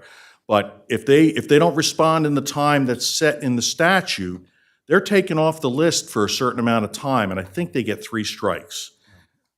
I have yet to see that happen, and I've been on the list for 30 years. All right? Well, that's a matter of the police monitoring. I, as legal department, and the township council doesn't sit and monitor that. I understand The police that, but department we're not here to does. place blame. We're here to Well, talk about a situation You're where- saying that, sir, you're saying that there's, you've been on 30 years and you've never seen that. Well, I mean, that's something the police department monitors. If it's going on and the police department isn't doing something about it, that's a whole different issue. So if you have facts that show that towers aren't responding in time, I would address that with the chief of police, because that's not what was, that was not which was brought up between the police department and the legal department when we drafted this. Okay. But the purpose, what you drafted it, and the way you're doing it is totally opposite of the purpose for drafting it, though. In what way? In what way? You're saying to protect against excessive travel time, distance, and cost to the public to recover their vehicle. Correct. So you're extending from the township municipal building 15 miles out, you could be in Woodbridge, Edison, Atlantic Highlands to tow on this tow list. Not Atlantic Highlands, come on, let's, I'm just all right, being- no, but I'm you just are, saying, you're okay? exaggerating. I'm exaggerating. But the fact is that if there has been no issues, why are we changing it? We're changing it because it would not, I mean, frankly, because we were in discussions with a tower that was going to bring a lawsuit, and the fact of the matter is that the case law is specific on trying to limit it to people that had properties, only people that had storage properties in the township of Old Bridge would not withstand the scrutiny of a court. It's already been decided in the app division. So we had to come up with another way to eliminate the possibilities of somebody's car being towed, I don't know, to Union County. I mean, you could have a tower that might have a shop local, and their storage facility could be, I don't know, 20 miles, 25 miles away. That's what this was intended to do, was to not allow that to happen. Okay. And I mean, frankly, sir, if it is still a problem and the police department comes and says, this isn't working, guys, then we'll make an amendment to it, to the best we can. But we have to, when you're drafting them, you have to do it, and you have to do it based on, frankly, on the laws and on what the courts have designated as proper or improper. Yeah, but they do it as reasonable, customary, and fair. That's not what the appellate division says. Okay. I mean, there's a legal standard that applies to it, and that's the scrutiny that they apply to it. So it's not the reasonable, fair. That is not what the courts say. All right, Ken, But, I mean, the point is, sir, if it's not working, you say you've been on the list for 30 years, then you need to contact the police department, because I haven't gotten any feedback from anybody saying that the ordinance is not functioning properly. I spoke to the traffic safety department, and they didn't even know about it. well, That's not true. Wow, I'm just- well, at this. I don't know who you spoke to, but Yeah. I can tell you that Sergeant Matacone. I can Well- tell you that I had Okay. discussions Yeah. with the chief of police Well, on this whole the issue. chief is here. I mean, you can maybe set up a time to speak with him. Yeah. Because at this point, we really can't, go. I'm not asking for answers. Oh, No, I yeah, know. no. I get it, and No, I'm absolutely. just, Yeah. because you're here, and, I mean, you could have called me at my office, but like I said, I'm taking this time because I'm trying to explain to you how the process, how it was formulated, and it wasn't just something that the legal department decided to do. It was done in consultation with the police department. I understand that, but All this does more of a disservice to the police department and the residents than you really think it does. Thank you. Is there anyone else in the public who wishes to be heard this evening? Seeing no hands, I'm sorry, I apologize. Come on, Tara.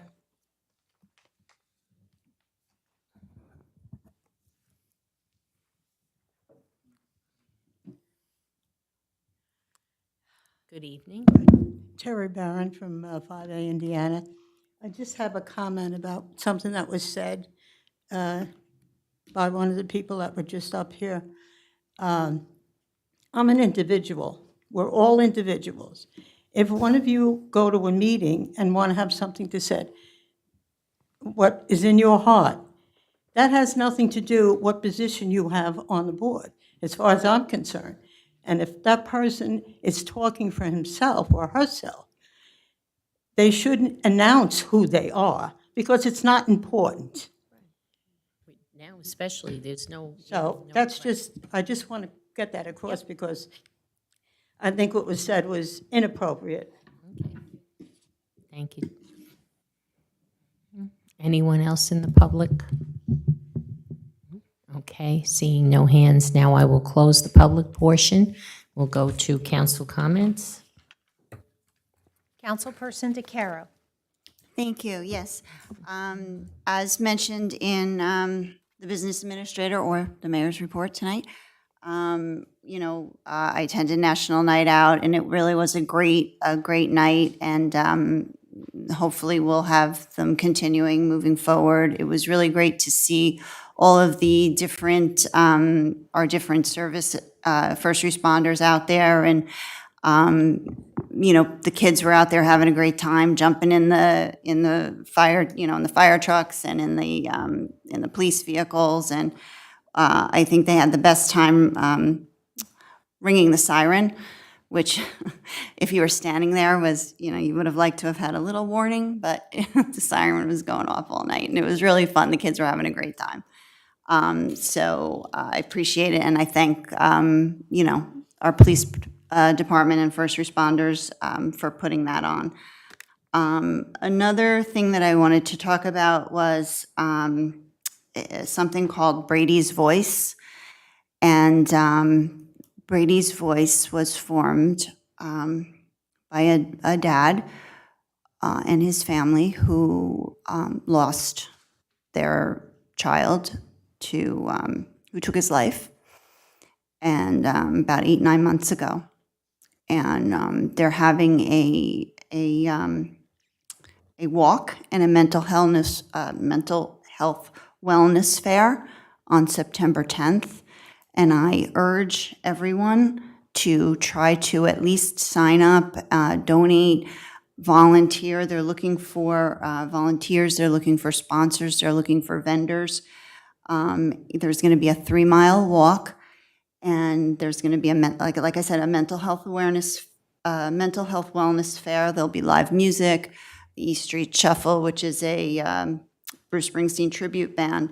But really the whole point of this is to raise the awareness of mental health and how we can prevent it and how we can all work together to really get a handle on it, because there's so many people out there, especially children, who you just don't recognize the signs, and we need to learn how to recognize the signs, and we need to just be more aware, and we need to remove the stigma of mental health.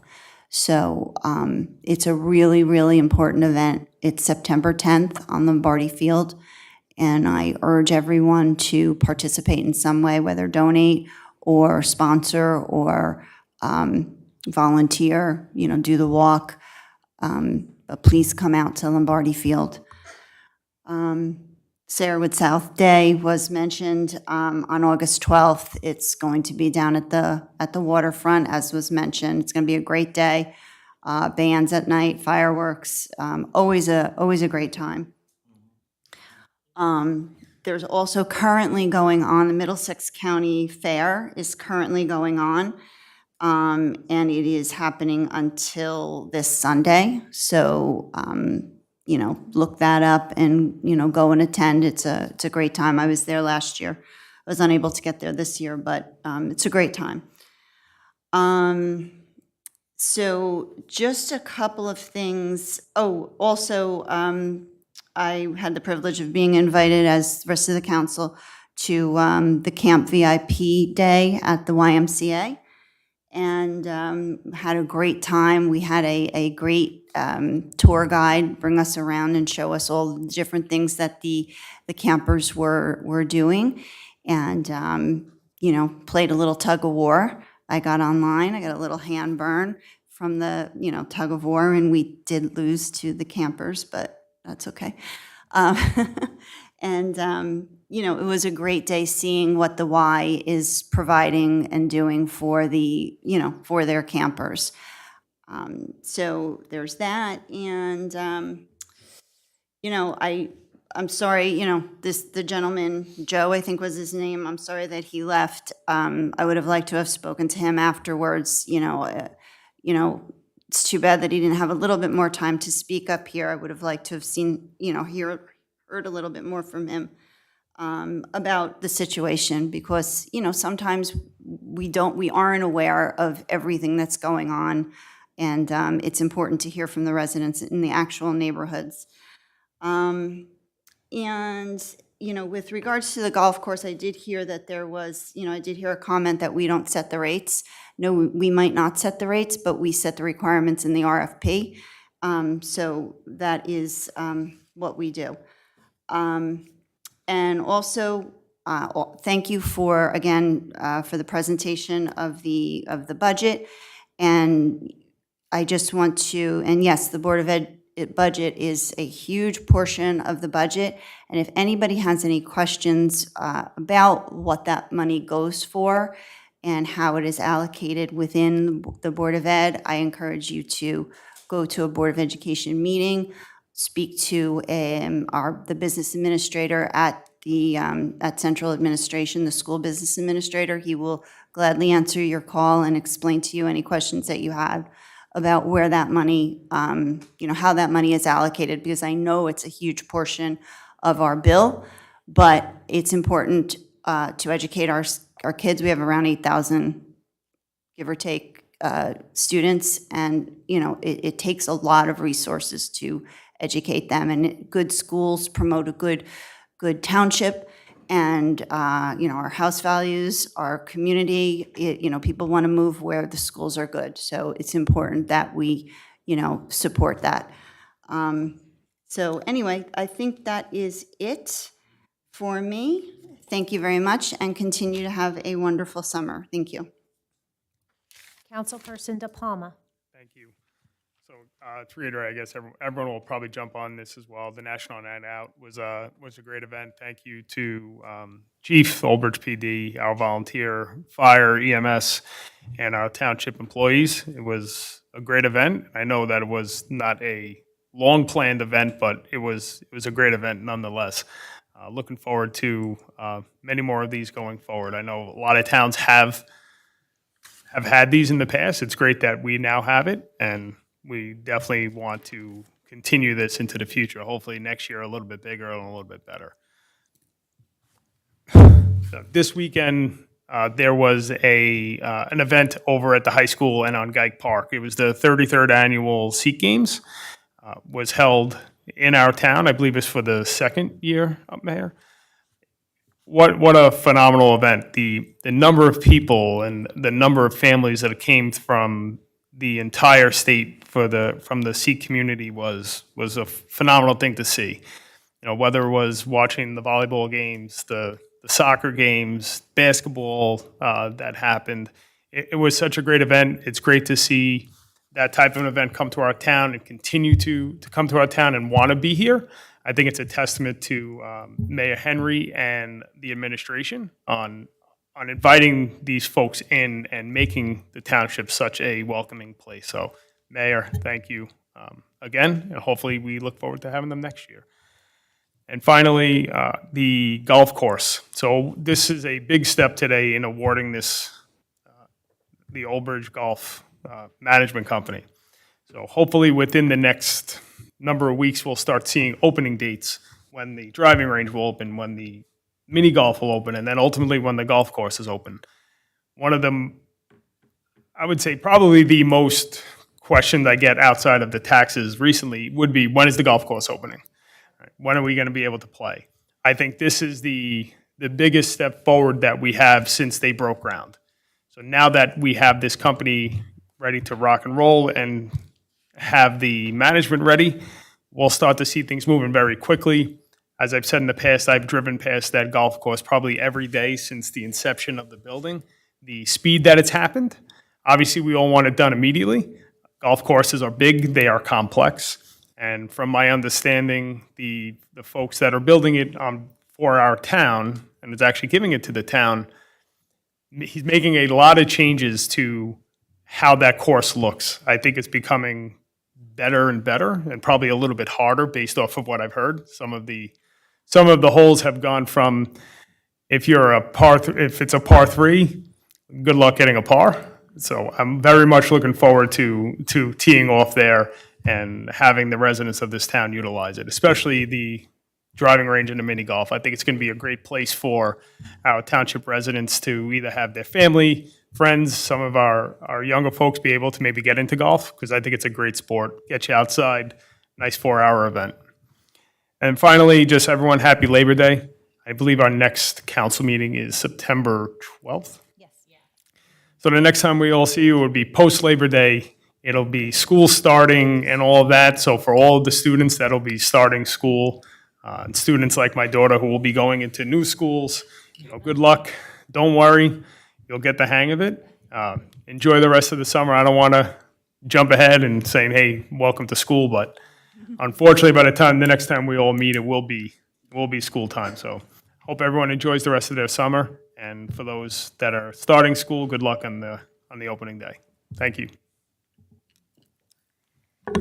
Councilperson Garcia? So are you saying summer's almost over? That's so unfortunate. My wife's birthday is the mid-month. Mid of the month. It's past there now. That's horrible. I as well went to National Night Out, and I want to thank the chief and all the officers, everybody involved. That was a great night. But what took you guys so long? For National, it was a great night. It was perfect, and I know I was speaking to Pat D'Onofrio. He was heavily involved. He did a great job. I can only imagine it getting better going forward. So thank you. It was a great night. I do have a question. The community newsletter we get, it mentions about bulk pickup. I'm not sure who can answer this question for me. I know Himanshu's not here. Casey. Is it possible to do bulk pickup or not possible? And if so, what are we cutting to do bulk pickup? Everybody wants to know about bulk pickup. I don't know what to tell them, because like I said, it wasn't in the This news. is something that's been talked about for decades.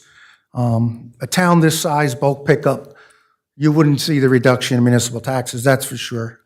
Just the initial investment to have the equipment and manpower to do a bulk pickup. Kyle was the Public Works Director at the time, but I believe it was about $3 million investment just to start the program. And then with the tipping fees, I bet would have to pay for those fees and whatever the disposal fees are right now. So it'll be an ongoing issue every year and be a big part of the budget. So it's very expensive to do a bulk pickup. But we have improved bringing services to our yard, what you can recycle or remove or get rid of here. There's very few items that would be required for bulk pickup. For furniture, you can call so many organizations, they will come and get it. If you have a mattress, bring it here. If you have concrete, asphalt, bring it here. If you have scrap metal, bring it here. Most of the items that you would put out to the curb, you could bring here. And we take them. And you can make arrangements with your local hauler to, if you had some oversized items, he will come. But it's money, equipment, and manpower to do a town bulk pickup this size, 40 square miles and close to 70,000 residents. And all that material would go up to the landfill when it could be repurposed or recycled. Correct. Okay, thank you. Just one more thing. Mike's off, I'm sorry. One more thing, don't forget, Saturday, Salt and Water Day, 2 o'clock to 10 o'clock, bands, fireworks. I'll be there probably later in the evening. So make sure you guys come out. It should be a great night. It's supposed to be a good day. And that's all I have. Thank you. Councilperson Dr. Greenberg Belli? Yes, thank you.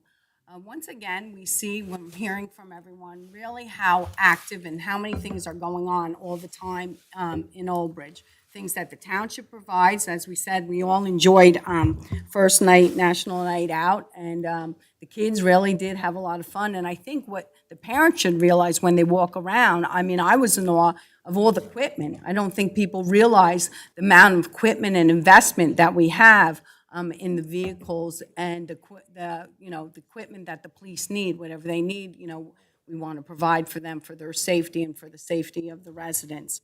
So it was a great night, and everyone did enjoy it. Also, on Saturday, there was our gang car show at Bubba's, and so seeing some of the cars, Corvettes from 1966, there was a 1957 car there, and we were walking around, and we just said, wow, remember how easy life used to be? And it was really nice seeing all those cars to go back in that time. And then, as Eric mentioned, we went to the 33rd annual Sea Games of New Jersey, and it is quite phenomenal to see the turnout that they can get from the entire state to play all the different sports, whether it's basketball, volleyball, soccer. It's quite amazing. And when I was there, I didn't realize one of my technicians was going to be there playing. So, it was really nice to see his game. So that worked out well. So I usually like to take this time to clear up a few things, because there's always things that are being said. And it's really important always to have the facts and the history.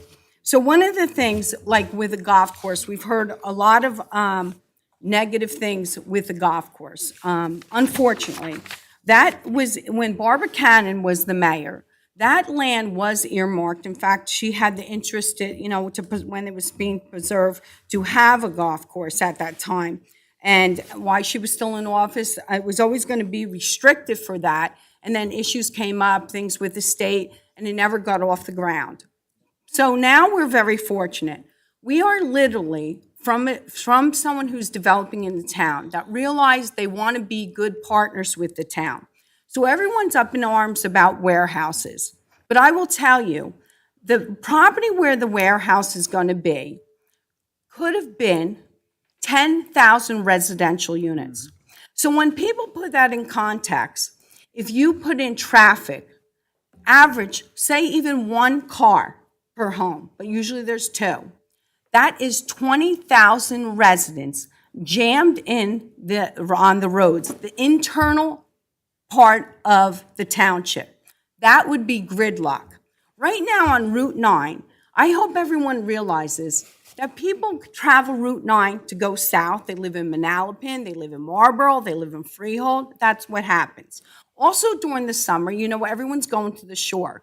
When your town has Route 34, Route 35 in it, Route 9, Route 18, you're going to get traffic.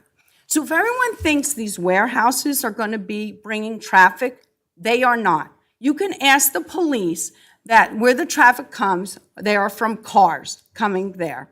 So with these warehouses, just so you know, they are not distribution centers. They are not Amazon. They are storage facilities.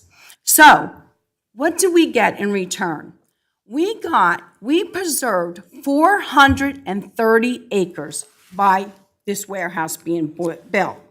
This developer also spent $15 million on a golf course that's going to enrich your town. It's going to have recreation facilities for our youth, for our seniors, and for the Old Bridge golf team, and for everyone else. And Old Bridge residents will have priority, will have a premium to golf there.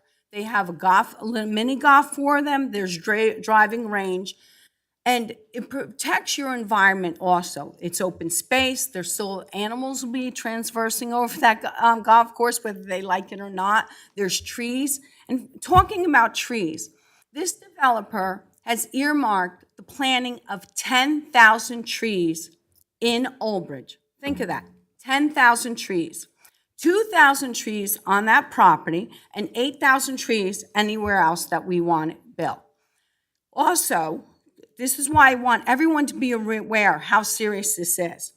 He's also gave $100,000 to the fire departments. $400,000 worth of land if we ever need to build another firehouse. Gave $100,000 to the Shade Tree Commission. With that money, it is to go to programs at the school to teach kids about the environment, trees, sensible, smart growth. So also, wherever his warehouses are, there's going to be walking trails that you can walk around. Also, as I said, 430 acres are preserved, and we're not having 10,000 residential units. Also, he gave $500,000 to White Oak Paving, $6 million to the White Oak Extension, Jake Brown Realignment, $2 million, Jake Brown Extension, $7 million, Fairway Widening, $100,000, Fairway Lane Jug Handle Widening, $150,000, and Jake Brown Municipal Purchase, Jake Brown area to improve that area, another $1.5 million. And also paying COA fees that is Coalition of Affordable Houses for $5 million. I'm saying all this because you're not hearing the truth about this. Also, this was private land. The township did not sell this land. This was a GDP that was approved back probably in 1996. And that's a fault of the state also that allows when you have a GDP if it's not built. But Mr. Bernetti was going to build all these residential units here.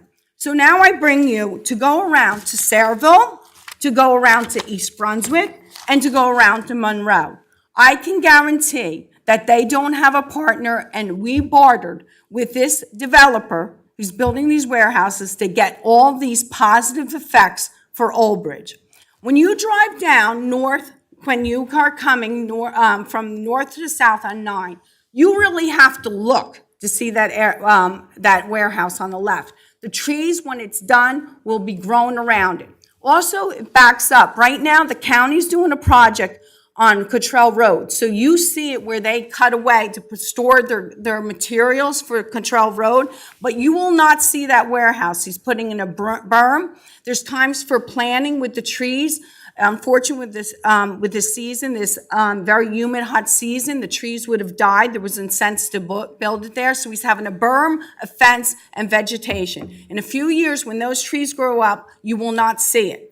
Also, from the golf course, we're getting money every year. And without putting out any money, I think we've been very sensible in the way that we've done this. And it doesn't end here.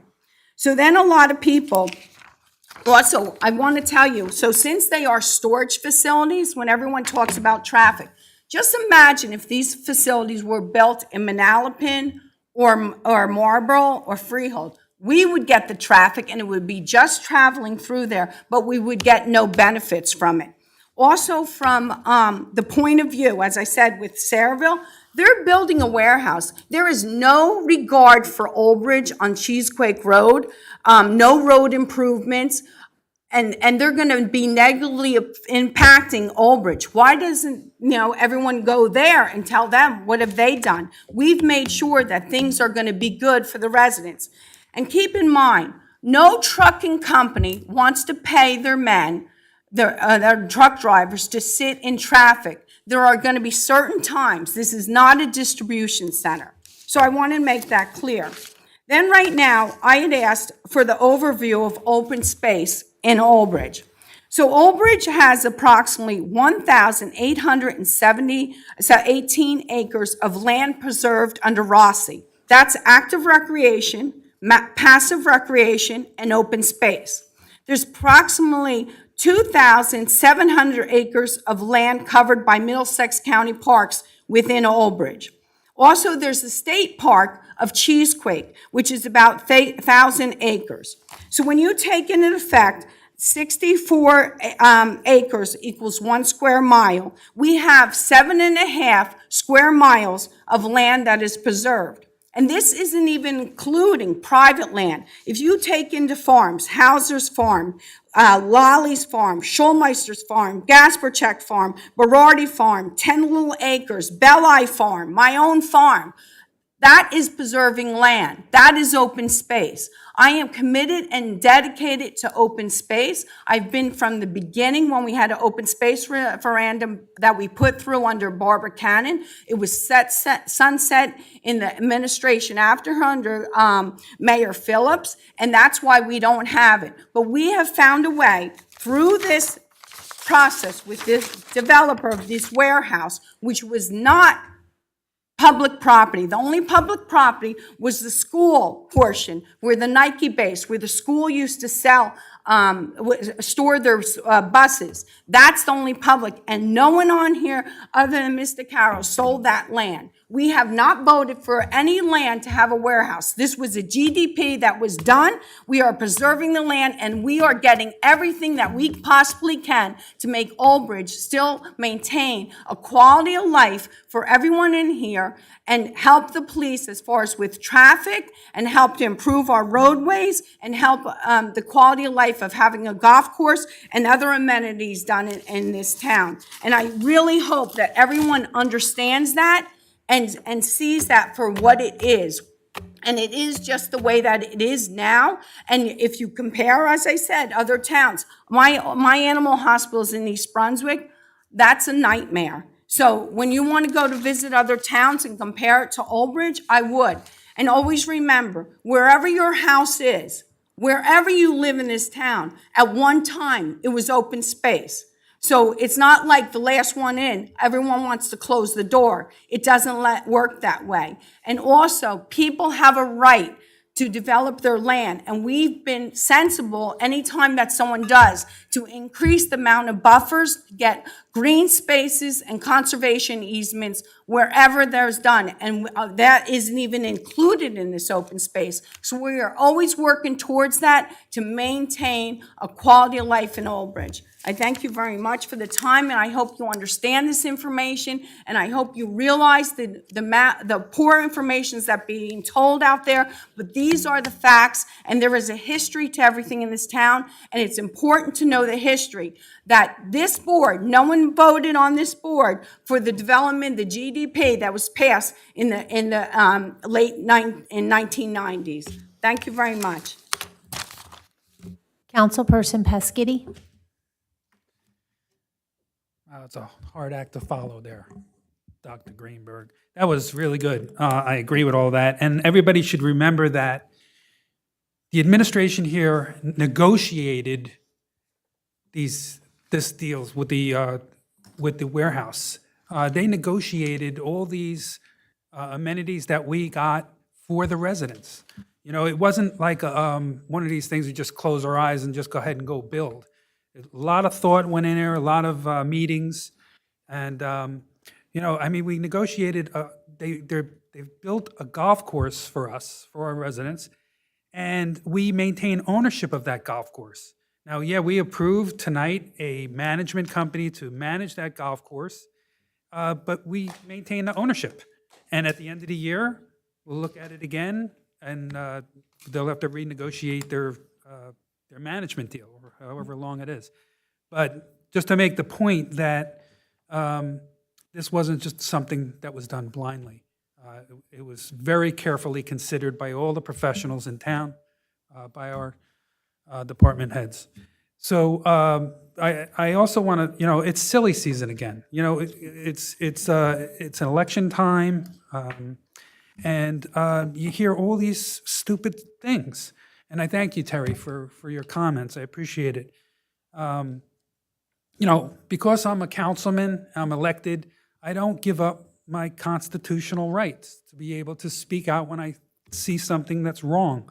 I believe the constitutional rights come from God, and it's the government's job to protect my rights. The government cannot take away our rights. So, you know, so when you hear these silly remarks, I hope you understand that, you know, it's political season, and there's people that just want to get into office and overturn all the good things that are going on. You know, the last 12 years, I am very proud to be an Old Bridge resident. It's remarkable what has been achieved in this town. You know, it takes a lot of hard work and effort to do the things that have been done, you know, with the mayor and the administration and the council. And, you know, we work very hard to make this town a success, because we all live here too, and we want the best town. And, this Old Bridge is a fantastic town. You know, go over to East Brunswick and count how many parks they have. You know, you can count on one hand how many parks they have. You know, we really take care, in my opinion, we take care of the residents. And there's more to do, and we're going to do more. You know, so, elections have consequences, and we had some really good consequences in the last 12 years. And I think if we change, we're going to go changing for the worst. All right, so thank you very much. Council Vice President Walker? Hi, yes. I also want to thank the police for a great first night. I know it was done on very short notice, but you guys did a great job, and I want to thank all the other volunteer entities that came. I really had a good time. I had an opportunity to put on the bulletproof vest, and I didn't realize how heavy it was till I wore it for 5 minutes and how hot it made me. Also, I'm looking forward to that golf course too. It's great, and the driving, it's nice because you could hit in the driving range where your kids play the mini golf. And I think it's coming very soon. I think that they built it quite quickly considering how big it is and what a wonderful job it is. I know people are getting very impatient, but from what I'm hearing, it's going to be opening very, very soon. I just want to make one last mention about the bulk pickup. We had gotten a price on it about 6 years ago, and it was almost $3 million. So I had asked a few months ago what the price would be, and it was going to be close to $5 million at least right now. It's almost 10% of our budget. Councilwoman Sower and myself had reached out to the county a few years ago, like a year and a half ago, and we asked if they would give us a bulk pickup since we send so much money there, as we saw in the presentation tonight, 17 cents on the dollar, and they told us no. They were not giving us a bulk pickup. So I don't feel that that is a good way to spend taxpayer money. $5 million, we'd have to cut services and also raise taxes, and I just don't think it's a very good idea. Also have a good rest of the summer, because I guess we're not going to be back until after Labor Day. Very sad to see the sun starting to change already. Have a good rest of the season. Council President Sohar? Yes, thank you. Again, just to echo everyone else, it was a really very busy week and weekend. We went to different events all over town. And I think that the theme overall is that Old Bridge is a really wonderful place to be. Whether you're at the Guyk Park or you're at one of these events, the car shows, whatever the case may be. We have a town that's really very vibrant, and we really have a great population here in town. The people are fantastic. And I think that overall, the theme here again this evening was that we really truly care about our residents and what affects them. And we try the best that we can, to find ways to make things better. Social media, I know I always say it time and time again, it can be really very, just a very difficult thing to get your arms around, because there are so many rumors and so many things that are put out there. And I really get offended by some of them when people send them to me. Certain phrases, the way you say things about me, that's disturbing, because I think there's all of us, no one is here to do harm to anyone. And I think our goal is to try to make things better. When residents come up, they give their, what's going on, they have concerns. That's what we're here for. We're here to listen. We don't always know all that's going on, and sometimes, it's good to hear from the public so that we get a good idea of what they're feeling as well. But, I think at the end of the day, the theme here is that we are Old Bridge proud, and that we want Old Bridge to be a great place to live, and it is a great place to live. I see the Boy Scouts out here this evening. I guess you're working on your badges, correct? So it's just so nice to see you guys. Welcome. And I know it was a little long, but I'm glad that you were here. So thank you again, everyone, for being here. Excuse me? Council President, my name was mentioned, so I'd like to just say a few things. Well, we only do once on the comments. Okay, well then I will say them another time then. I'm sorry that there was such anger to the right side of the dais, because I just wanted to make sure that language in the golf course was written for veterans. I don't right. know Well, that's- where the anger from all the There is no- warehouses, and I don't know why the election was brought up, because I didn't Okay. bring it Well, up. that's- And I'd also like to for say, another night. Mr. Pischetti, if you think Another that night. you are purposely, you can say whatever you want, is it true that you can say that all Democrats are racist, bigots, and Okay, I think- murderers well, on once Facebook? again, I think Is that we're gonna okay close the for you to public- say? we're gonna close Because the you want to council open that comments. door, I'll go right in. And let's close the council comments. That's really I not, have the proof, so. okay, it's not You don't appropriate at care? this point. It's okay? I get it. Well, I'm trying to, Can we have a motion to adjourn? well, wait, we have executive session, do we not? No. Oh, what's on here? I thought it was, okay. All right, oh, we're scared of, yeah, okay, here it is on here. So Let it be known. don't think I'm, you know. No. Okay. It was on there from. Okay, all right. So I'll ask for a motion.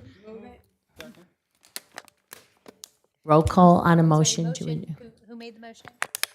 Anita, Dr. Greenberg, Mr. Pischetti. Okay, And Councilperson Paschetti made the second? yes. And even though I was trying to finish my comments, sorry about that, but, it would have been nice to finish them. But anyway, everyone have a wonderful Labor Day. Enjoy your holiday, and thank you very much for being here this evening. Councilperson DeCaro, roll call to adjourn. Sure, yes. Councilperson De Palma. Yes. Councilperson Garcia. Yes. Councilperson Dr. Greenberg Belli. Yes. Councilperson Paschetti. Council Vice President Walker. Yes. Council President Sohar. Yes. Adjournment at 9:31 PM.